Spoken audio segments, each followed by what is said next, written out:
Good evening. देखिए, उपभोक्ता का इष्टतम चयन अगला टॉपिक अपन लेके आए हैं। उपभोक्ता के व्यवहार में माइक्रो इकोनॉमिक्स का जो सेकंड चैप्टर है उपभोक्ता का व्यवहार, उसमें अपना ये जो टॉपिक आज का रहेगा उपभोक्ता का इष्टतम चयन। उपभोक्ता का इष्टतम चयन, देखिए उपभोक्ता का इष्टतम चयन है वो क्वेश्चन बहुत बार बोर्ड एग्जामिनेशन में पूछा भी गया है। ये होता है बजट रेखा और अंधिमान वक्र की सहायता से। आपको ये क्वेश्चन कुछ इस प्रकार भी पूछा जा सकता है कि बजट रेखा और अंधिमान वक्र की सहायता से उपभोक्ता के संतुलन को समझाइए। ठीक है, तो भी आंसर यही है, बजट रेखा व अंधिमान वक्र की सहायता से उपभोक्ता के इष्टतम चयन को रेखा चित्र की सहायता से समझाइए। तो भी इसका सेम यही आंसर देना है। देखिए, यहां अपन ने शुरुआत में बात की थी कि उपयोगिता को मेजरमेंट करने के लिए अर्थशास्त्रियों ने दो दृष्टिकोण दिए थे। एक दिया था गणनावाचक और एक दिया था कर्मवाचक। ये कर्मवाचक दृष्टिकोण के द्वारा उपयोगिता का मेजरमेंट है। आपको क्वेश्चन बाई चांस ऐसा आ जाए उपयोगिता से आप क्या समझते हैं, उपयोगिता के कर्मवाचक दृष्टिकोण को समझाइए, तो आपको यहाँ पे अंधिमान वक्र और बजट रेखा की सहायता से उपभोक्ता का संतुलन समझाना है। It is clear. अच्छा, एक क्वेश्चन आपको आ जाए उपयोगिता से आप क्या समझते हैं, उपयोगिता के गणनावाचक दृष्टिकोण को समझाइए, तो वहां अपन ने एक नियम पढ़ा था, सीमांत उपयोगिता ह्रास नियम, गॉसियन का प्रथम नियम जिसको कहते हैं, वो उसका आंसर रहेगा। It is clear. देखिए, उपभोक्ता के इष्टतम चयन की अपन बात करते हैं। उपभोक्ता के इष्टतम चयन का अपन डायग्राम बनाते हैं कि कैसे उपभोक्ता का इष्टतम चयन होता है।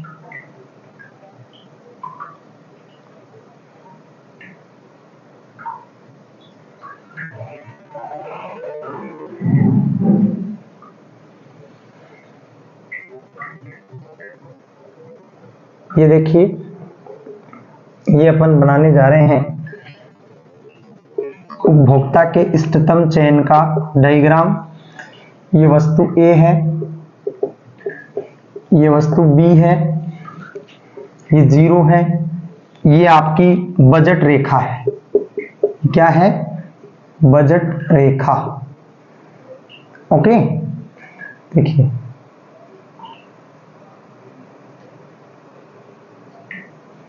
एक,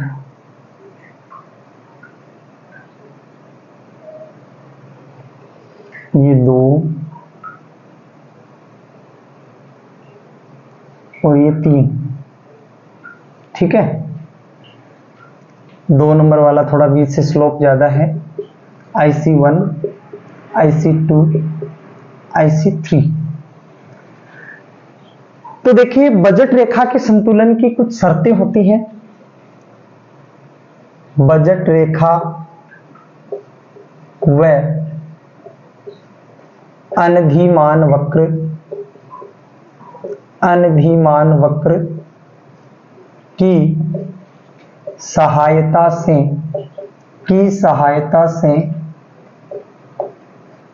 उपभोक्ता के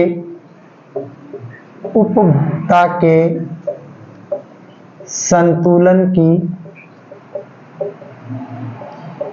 शर्तें। देखिए क्या क्या शर्त होती है। नंबर 1, बजट रेखा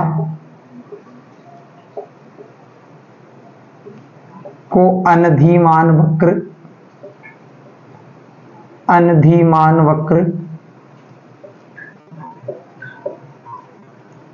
स्पर्श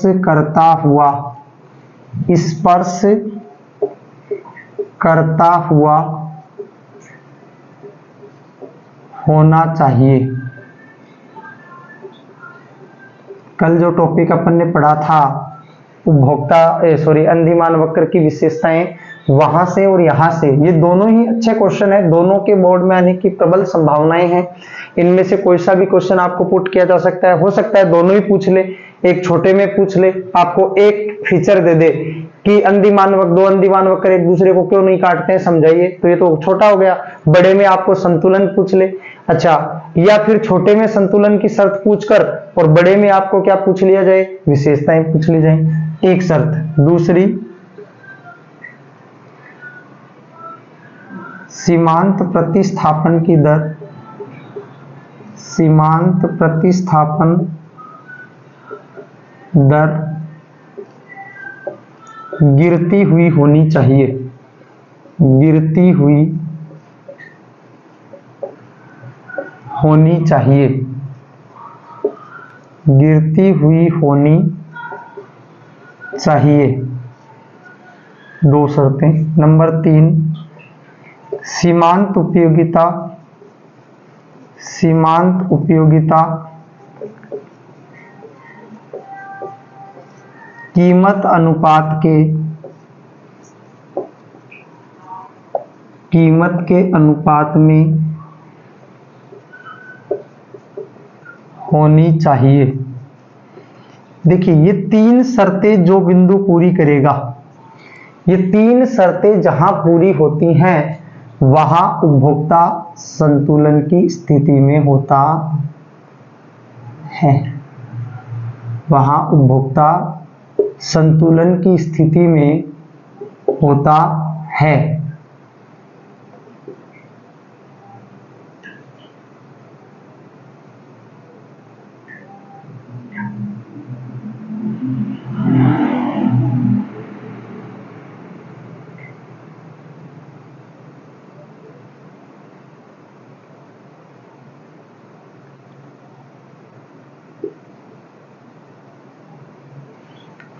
देखिए अच्छे से इसको समझते हैं। ये आपकी बजट रेखा है, ये अंधिमान वक्र है आपका। देखिए 3 शर्तें पूरी करनी है, तो बजट रेखा ये है, IC2 बजट रेखा को कहां स्पर्श कर रहा है, ई बिंदु पर स्पर्श कर रहा है। तो ये जो बिंदु है वो, ये जो बिंदु है ई, ये क्या है, उपभोक्ता का इष्टतम बिंदु है, उपभोक्ता का इष्टतम बिंदु है, उपभोक्ता का इष्टतम बिंदु है। ठीक है, एक शर्त यहां पूरी हो रही है। दूसरी शर्त कि सीमांत प्रतिस्थापन की दर है वो कैसी होनी चाहिए, गिरती हुई होनी चाहिए। अर्थात इसके आगे और लिख देता हूं मैं, अर्थात अनधिमान वक्र, अनधिमान वक्र मूल बिंदु की ओर, मूल बिंदु की ओर उन्नतोदर क्या होना चाहिए, उन्नतोदर होना चाहिए। अर्थात अंधिमान वक्र मूल बिंदु की ओर क्या होना चाहिए, उन्नतोदर होना चाहिए। कैसा होना चाहिए, उन्नतोदर। और मूल बिंदु की ओर उन्नतोदर कब होता है, कल अपन ने फीचर्स में पढ़ा था, मूल बिंदु की ओर उन्नतोदर तभी होगा जब सीमांत प्रतिस्थापन की दर कैसी हुई होगी, गिरती हुई होगी। तो देखिए यहां सीमांत प्रतिस्थापन की दर गिरती हुई है, बात समझ में आ रही है। अच्छा, बजट रेखा को स्पर्श भी कर रहा है और वस्तु की जो सीमांत उपयोगिता है वो कीमत के अनुपात के बराबर भी है। देखिए यहां IC1 जो है उस पे उपभोक्ता का इष्टतम चयन क्यों नहीं होगा कि यहां एक चीज तो है, ये उन्नतोदर तो है, लेकिन यहां बजट रेखा क्या है, स्पर्श नहीं कर रही है, यानी कि IC1 है वो कम संतुष्टि को देगा। IC3 है वो संतुष्टि जरूर ज्यादा देता है, संतुष्टि जरूर ज्यादा देगा, लेकिन यहां जो उपभोक्ता के संतुलन की शर्तें अपन देख रहे हैं वो पूरी नहीं हो पा रही हैं, वो पूरी नहीं हो पा रही हैं। इसलिए X बिंदु भी संतुष्टि नहीं देगा, Y बिंदु भी संतुष्टि नहीं देगा, E बिंदु है वो उपभोक्ता को क्या देगा, मैक्सिमम संतुष्टि, यानी कि E बिंदु पर उपभोक्ता है वो किस स्थिति में रहेगा, संतुलन की स्थिति में रहेगा। तो देखिए एक्सप्लेनेशन इसका करते हैं। रेखा चित्र में, रेखा चित्र में E बिंदु पर, E बिंदु पर अनधिमान वक्र, अनधिमान वक्र IC2 बजट रेखा को बजट रेखा को स्पर्श कर रहा है, स्पर्श कर रहा है तथा एमआरएस गिरती हुई है, एमआरएस गिरती हुई है, अर्थात अनधिमान वक्र मूल बिंदु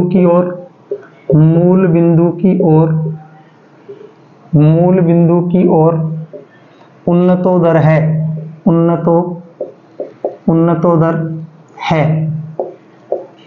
बजट रेखा व अनधिमान वक्र बजट रेखा व अनधिमान वक्र दोनों का ढाल नीचे की ओर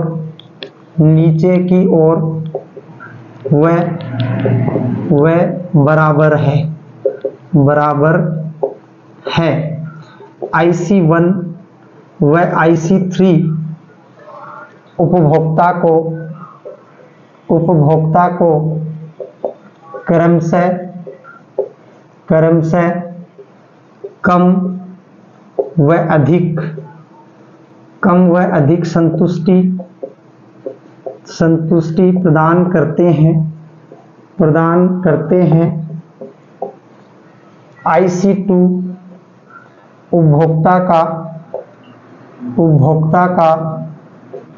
IC2 पर उपभोक्ता का इष्टतम बिंदु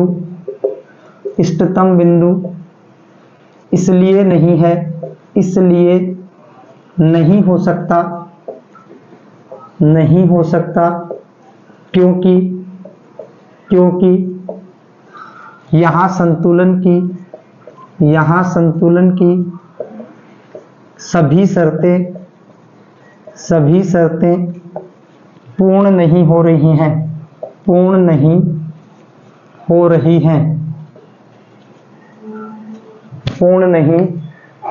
हैं। ये अपना आंसर है। आंसर देने से पहले क्या करेंगे, बजट रेखा की डेफिनेशन बताएंगे, अनधिमान वक्र की डेफिनेशन बताएंगे, फिर आप लिखेंगे कि बजट रेखा व अनधिमान वक्र की सहायता से उपभोक्ता का इष्टतम चयन या संतुलन के लिए निम्न शर्तें आवश्यक हैं, निम्न शर्तें पूरी होना आवश्यक है। फिर आप ये शर्तें लिखेंगे जो यहां लिख रखी हैं। उसके बाद में आप डायग्राम बनाएंगे और डायग्राम के माध्यम से समझाएंगे कि इष्टतम बिंदु कहां आ रहा है, वहां क्या क्या हो रहा है और ऊपर नीचे उसकी स्थिति क्या है और संतुलन क्यों नहीं हो सकता। इन चीजों को अपन एक्सप्लेन करते हुए इसका आंसर देंगे। ठीक है, इसका स्क्रीनशॉट लीजिए।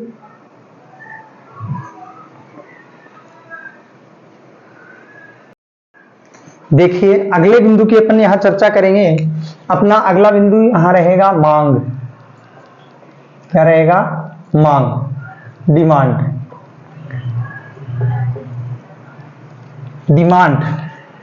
देखो मांग क्या होती है, तो मांग को समझने के लिए अपन यहां 3 बिंदु की बात करेंगे कि किसी भी वस्तु की मांग के लिए 3 जो तत्व हैं वो आवश्यक होते हैं। देखिए क्या क्या है मांग के मुख्य तत्व। मांग के मुख्य तत्व 3 है, 2 सब्स्टिट्यूट और हैं उसके साथ, लेकिन मुख्य बिंदु 3 है। देखिए क्या क्या है। वस्तु को प्राप्त करने की इच्छा, वस्तु को प्राप्त करने की इच्छा यानी कि डिजायर। क्या? डिजायर। दूसरा नंबर भुगतान की क्षमता यानी कि परचेजिंग पावर।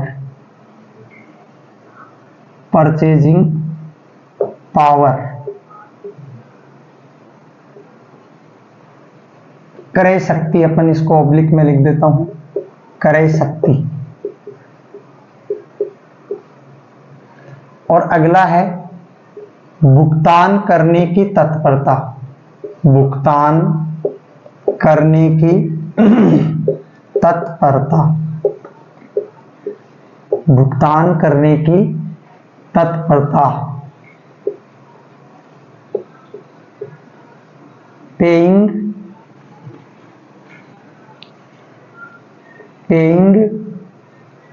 डिजायर,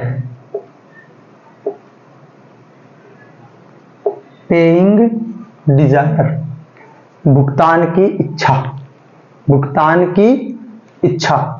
देखिए तीन चीजें हैं, एक तो परचेज करने की डिजायर, दूसरी परचेजिंग पावर और तीसरा पेइंग डिजायर या भुगतान करने की तत्परता, यानी कि भुगतान करने के लिए तैयार है वो, रेडी टू पे।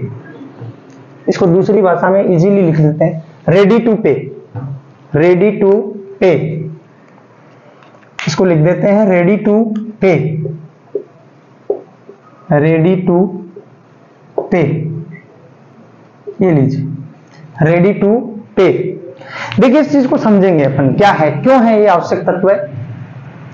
कि देखो पहली चीज है वस्तु को प्राप्त करने की इच्छा। तो इच्छा हर किसी की कुछ भी इच्छा हो सकती है। अब मैं ये चाहता हूं कि भाई मैं हेलीकॉप्टर खरीदना चाहता हूं, मैं एक हेलीकॉप्टर खरीदना चाहता हूं, इच्छा हो सकती है, क्योंकि व्यक्ति की आवश्यकताएं या व्यक्ति की जो इच्छाएं हैं वो अनिश्चित होती हैं। इच्छाओं पर व्यक्ति का नियंत्रण नहीं होता है, इच्छाएं हमेशा व्यक्ति की कैपेसिटी से ज्यादा भी हो सकती हैं। तो अपन ये चाहते हैं, या मैं ये चाहता हूं कि मुझे हेलीकॉप्टर खरीदना है, तो एक चीज तो मैं पूरी कर रहा हूं वहां पे, एक चीज तो कि डिजायर तो है, लेकिन डिजायर के साथ साथ अपनी पॉकेट में कितनी मनी है, पॉकेट में कितना पावर है कि अपन उस जिस चीज की इच्छा रख रहे हैं उसके लिए अपनी औकात है या नहीं है, उसकी क्षमता अपने पास है या नहीं है, उसे अपन खरीद सकते हैं या नहीं है। तो ये दूसरी चीज वहां यदि पूरी नहीं हो रही है, फिर दूसरी पूरी नहीं हो रही तो तीसरी ऑटोमेटिकली नहीं होगी कि भुगतान तो तब करेंगे ना जब पैसे होंगे। अरे भाई भुगतान तब करेंगे जब पैसे होंगे। बात समझ में आ रही है क्या? कि भाई कोई आदमी ये चाहता है कि मुझे लैम्बोर्गिनी खरीदनी है। अब लैम्बोर्गिनी की क्या प्राइस होती है? बहुत ज्यादा प्राइस होती है। उसकी मंथली इनकम है 20,000 रुपए और वो चाहता है कि मैं लैम्बोर्गिनी परचेज करूं। तो इच्छा तो हो सकती है, इच्छा की कोई बड़ी बात नहीं है, इच्छा हो गई, लेकिन उसके पास परचेजिंग पावर नहीं है, और परचेजिंग पावर ही नहीं है तो वो भुगतान किस चीज का करेगा? नहीं कर सकता।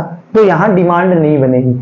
जहां ये तीनों चीजें जुड़ेंगी वहां डिमांड बनेगी। अपन कुछ खरीदना चाहते हैं, अपनी इच्छा है, इच्छा है, उसके अकॉर्डिंग अपने पास पैसे भी हैं, उसके अकॉर्डिंग अपनी मनी है, उसके अकॉर्डिंग अपनी इनकम है, तो दो चीजें यहां फुलफिल होगी, दो चीजें यहां क्या हो जाती हैं? फुलफिल हो जाती हैं। और तीसरी चीज, कई बार क्या है, कई कंजूस आदमी होते हैं, पैसे बहुत होते हैं, मन भी करता है कि मैं ये खरीद लूं, लेकिन वो क्या करते हैं? पैसे को खर्च नहीं करना चाहते हैं। कहते हैं ना, चमड़ी जाए पर दमड़ी न जाए, कि मतलब पैसे नहीं निकल जाने चाहिए। तो तीसरा पॉइंट वो पूरा नहीं कर पाता है कंजूस आदमी, तो इसलिए यहां भी क्या है? डिमांड नहीं बनेगी। लेकिन अपनी इच्छा है, परचेजिंग पावर है और अपन पे करने के लिए भी तैयार हैं, रेडी हैं, तो क्या बन जाएगी? डिमांड बन जाएगी। तीनों चीजें जुड़ के क्या बन जाती हैं? डिमांड। उसके अलावा दो पॉइंट और क्या क्या है? वस्तु की कीमत, वस्तु की कीमत, और एक है निश्चित समय। एक क्या है? निश्चित समय। ये दो पॉइंट और भी है कि मांग के लिए समय हो निश्चित होना चाहिए, और वस्तु की कीमत भी एक मांग के तत्व में शामिल की जाती है। क्लियर है इतना बिंदु? ठीक है। अब मांग का अर्थ देखते हैं कि क्या होता है। तो मांग का अर्थ मैं लिख रहा हूं यहां पे, अर्थ कि मांग किसे कहते हैं? एक निश्चित समय में, एक निश्चित समय में दी गई कीमत पर उपभोक्ता किसी वस्तु की जो मात्रा खरीदना चाहता है वह उस वस्तु की वह उस वस्तु की मांग कहलाती है। वह उस वस्तु की मांग कहलाती है। मांग कहलाती है। देखिए इसमें कुछ कीवर्ड है जिनको अपन यदि नहीं यूज करते हैं तो मांग की परिभाषा नहीं बनती है।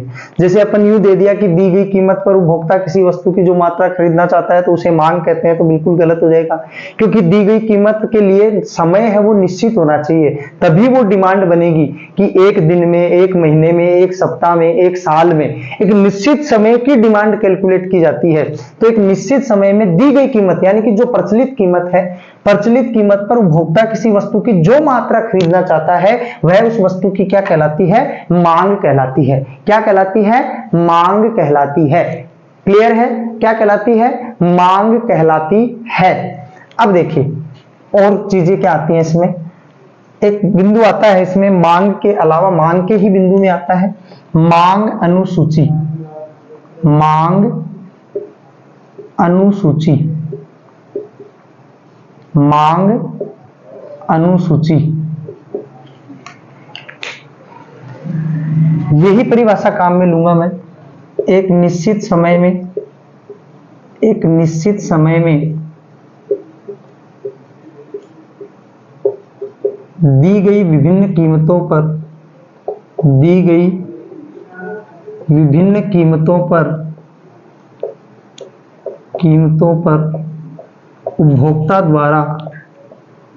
उपभोक्ता द्वारा मांगी गई मात्रा का तालिका के रूप में प्रस्तुतीकरण करना मांग अनुसूची कहलाता है। मांग अनुसूची कहलाती है। समझ गए? दी गई विभिन्न कीमतों पर, ठीक है, एक निश्चित समय में दी गई विभिन्न कीमतों पर उपभोक्ता द्वारा मांगी गई मात्रा का तालिका के रूप में, यानी कि एक निश्चित समय में एक कंज्यूमर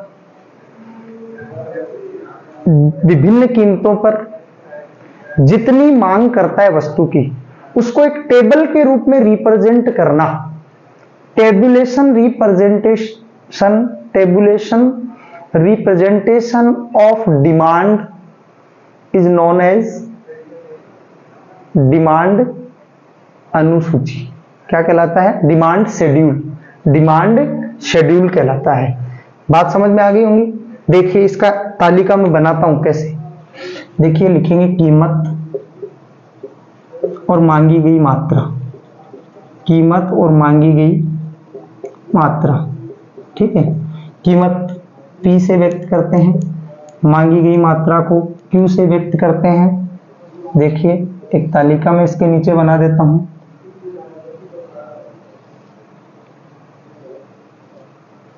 देखिए इकोनॉमिक्स एक इंटरेस्टिंग सब्जेक्ट है। जब उसमें रुचि लेके और अपन डेली लाइफ के अपने बिहेवियरल एग्जाम्पल के साथ इसको समझते हैं तो इजीली, बहुत इजीली है ये समझ में आ जाता है। तो देखिए प्राइस है 5, 10, 15, 20, ठीक है। यहां 20, 15, 13 और 8, ये जो रिप्रेजेंटेशन है इसको कहते हैं क्या? डिमांड शेड्यूल है। ये क्या है? Demand schedule. क्या है ये? Demand schedule. मांग अनुसूची है कि एक मतलब जो मांग की परिभाषा है उसी परिभाषा को रिपीट करके क्या लिखना है? तालिका के रूप में प्रस्तुतिकरण। जो मांग की डेफिनेशन है उसको एक तालिका के रूप में रिप्रेजेंट करेंगे, एक टेबल के रूप में रिप्रेजेंट करेंगे। उसका नाम क्या है? मांग अनुसूची है। क्या नाम है? मांग अनुसूची। तो देखिए अपने यहां कितने क्वेश्चन बन गए। मांग के मुख्य तत्व क्या क्या है? तो वस्तु को प्राप्त करने की इच्छा, भुगतान की क्षमता और भुगतान करने की तत्परता। ये 3 तो मांग के मुख्य बिंदु हैं। 2 बिंदु और हैं, वस्तु की कीमत और निश्चित समय। वस्तु की कीमत और निश्चित समय, ये सारी चीजें जब मिलती है तो एक वस्तु की डिमांड क्रिएट होती है। जब एक वस्तु की क्या होती है, डिमांड क्रिएट होती है। इनमें से कोई भी नहीं होता है तो डिमांड क्रिएट नहीं होती है। जैसे अपन ने अभी एग्जांपल लिया था कि कोई आदमी है, जैसे कि एक आदमी है, उसकी 10,000 रुपए आय है और वो ये चाहता है कि मैं स्कॉर्पियो परचेज करूं, तो उसकी इच्छा तो है लेकिन उसके पास परचेजिंग पावर नहीं है। परचेजिंग पावर नहीं है तो वो रेडी टू पे कहां से होगा, कहां से पे करेगा, नहीं कर पाएगा ना। It is clear. देखो, आपको यहां पे एक्सक्यूज नहीं लेने। एक्सक्यूज कैसे नहीं लेने कि साहब आजकल तो फाइनेंस होता है, आजकल तो फाइनेंस होता है, फाइनेंस से ले सकते हैं। देखो, हर जगह इकोनॉमिक्स में, माइक्रो इकोनॉमिक्स की जहां तक मैं बात करता हूं, वहां क्या होता है कि कोई भी एनालिसिस करते हैं उससे पहले अपन एक लाइन जोड़ते हैं, अदर थिंग्स आर कांस्टेंट। अन्य बातें समान रहने पर, मतलब अपने को मानना यही है कि अपन लोन वोन का कोई ऑप्शन है ही नहीं अपने पास जो इनकम है उससे ही परचेज करना है, तो वो उसमें एबल नहीं है। ठीक है। और एक एग्जांपल लिया था कि ऐसा होता है, खरीदने की इच्छा है, क्रय शक्ति है, उसके पास पैसा भी है लेकिन कंजूस है, पैसे पे नहीं करना चाहता है, तो तीसरी शर्त पूरी नहीं होती है, तो वह भी डिमांड क्रिएट नहीं होगी। डिमांड क्रिएट वहां होगी जब खरीदना चाहते हैं, पैसे अपने पास हैं और उसे अपन भुगतान करने के लिए तैयार हैं और एक निश्चित समय है और एक निश्चित निर्धारित कीमत है, विभिन्न कीमतें हैं, तो अपन ये सारे चीजों को जोड़ के क्या बनाते हैं, डिमांड। तो देख लीजिए, एक निश्चित समय में दी गई विभिन्न कीमतों पर उपभोक्ता किसी वस्तु की जो मात्रा खरीदना चाहता है वह उस वस्तु की क्या कहलाती है, डिमांड कहलाती है। आपसे पूछ सकता है कौन कौन से तत्व शामिल है, यहां से ऑब्जेक्टिव टाइप क्वेश्चन बन सकता है, 1 नंबर का क्वेश्चन बन सकता है। ठीक है, वेरी शॉर्ट क्वेश्चन जिसको कहते हैं। फिर आपको डिमांड से आप क्या समझते हैं पूछ सकता है। मांग अनुसूची किसे कहते हैं आपको पूछ सकता है। मांग अनुसूची को विद एग्जांपल अपन ने यहां पढ़ा है। अब देखिए, इसके आगे बिंदु आएंगे व्यक्तिगत मांग। मांग को 2 भागों में बांट देते हैं, इंडिविजुअल डिमांड और मार्केट डिमांड, यानी कि व्यक्तिगत मांग और बाजार मांग, जो कि अपन कल के वीडियो में देखेंगे। और मांग के आगे के जो मांग के नियम है, मांग का नियम है, मांग वक्र है ना, मांग वक्र का ढाल कैसा होता है, ये सारी चीजें अपन आगे की वीडियो में, कल के वीडियो में चर्चा करेंगे। Thank you, have a nice day.